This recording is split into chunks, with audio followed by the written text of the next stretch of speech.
लगता है Iran America को दुश्मन बनाते बनाते अब भारत का भी अपमान करने लगा है। यही कारण है कि वो अब अमेरिका पर तंज कसते कसते भारत को भी बीच में घसीट रहा है। शायद आपको पता होगा कि इन दिनों यानी ईरान अमेरिका के बीच चल रहे तनाव के बीच भारत का ताजमहल अचानक चर्चा में आ गया है। दरअसल भारत दौरे पर आए अमेरिकी विदेश मंत्री मार्को रूबियो ने अपनी पत्नी जेनेट रूबियो के साथ ताजमहल की डायना बेंच पर तस्वीर ली और उस तस्वीर को सोशल मीडिया पर शेयर की। अब इस तस्वीर को लेकर तब तक कोई हंगामा खड़ा नहीं हुआ जब तक कि भारत के हैदराबाद में मौजूद ईरानी कॉन्सुलेट ने इसे शेयर करते हुए तीखा कमेंट नहीं लिखा। देखिए आपके सामने ईरानी कॉन्सुलेट का पोस्ट है जिसमें कहा गया है कि अगर रूबियो को ताज के इतिहास और वास्तुकला के बारे में पता होता तो शायद वो यहाँ अपनी पत्नी के साथ तस्वीर नहीं खिंचवाते।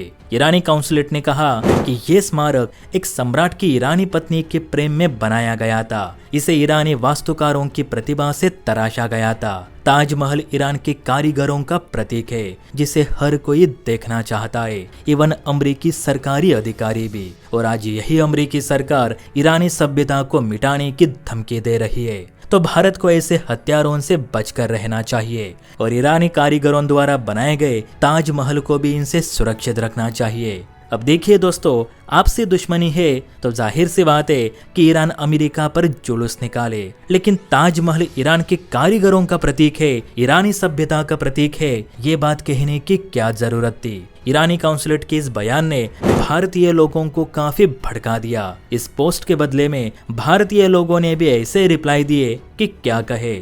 एक ने कहा कि ताजमहल को भारतीय सामान भारत के पैसों से भारतीय कारीगरों ने बनाया था, ना कि ईरानी कारीगरों ने। उसने ये भी कहा कि ये सच में ईरान के कारीगरों ने बनाया था तो आज ताजमहल को पूरे 373 साल हो चुके हैं, तो ऐसा एक भी स्ट्रक्चर ईरान में क्यों नहीं दिखता। दूसरे ने कहा कि ताजमहल पर जो सुंदर लिखावट यानी कैलीग्राफी करी गई है उसका नाम अहमद लाहौरी था, जो कि एक पर्शियन था, ना कि ईरानी। एक ने यह भी लिखा कि मुमताज आगरा में पैदा हुई थी, ना कि ईरान में, और मुमताज के माता पिता भी पर्शियन थे, ना कि शिया मुस्लिम। ईरान तो 1935 में आधिकारिक राष्ट्र बना, जबकि ताजमहल तो सन 1653 में बना था और तब ज्यादातर फारसी कारागर ही वास्तुओं का निर्माण करते थे।